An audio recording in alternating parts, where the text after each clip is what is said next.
Hulugan.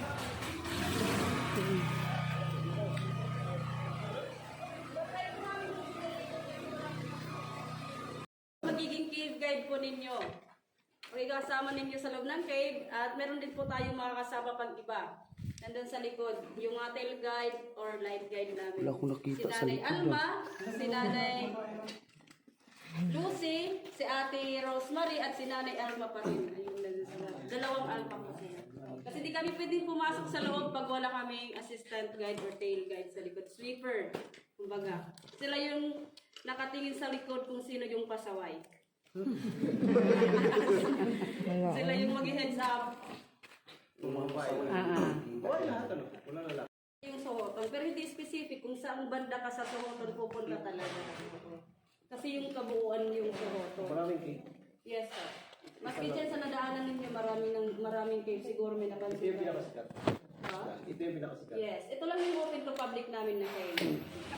So, Panhulugan Cave dahil sa white cliff doon sa baba. Yung puting cliff po na yun, yung puting bato na mataas. Yes. Hindi po sir. Kasi noon, during the Filipino-American War in 1901, yung mga Filipino guerrillas doon nakabasa sa tuktok. Pag dumaraan sa river yung mga Amerikanong sundalo, hinuhulugan ng boulders or malalaking bato. So, attack them, kasi noon wala pa silang weapons. Yun ang naging weapons nila kaya tinawag na panhulugan from the word pulo, which means to drop from the top. So yung cave po na-discover ng isang pare si Father Karl Hotterer. Isa siyang Austrian priest. Discover niya ang cave 1968, na-open sa public 1970. So yung cave meron siyang lawak na 569.9 meters inside. Explore natin siya more or less 45 minutes. Minsan umaabot pa yan ng isang oras, depende yun sa lakad sa loob at sa picture-picture. Pero ngayon po, pasensya na po kasi hindi po gumagana yung electricity namin sa loob. Bali flashlight lang po yung mga gamit natin.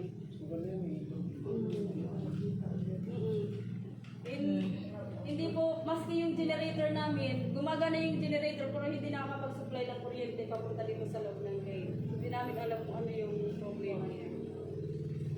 So sa loob ng cave, meron kaming ipinagbabawal.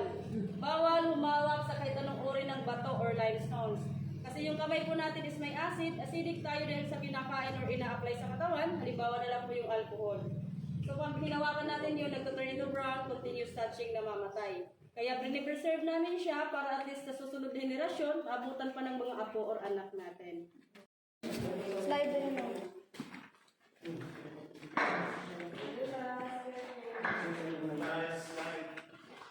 Tama.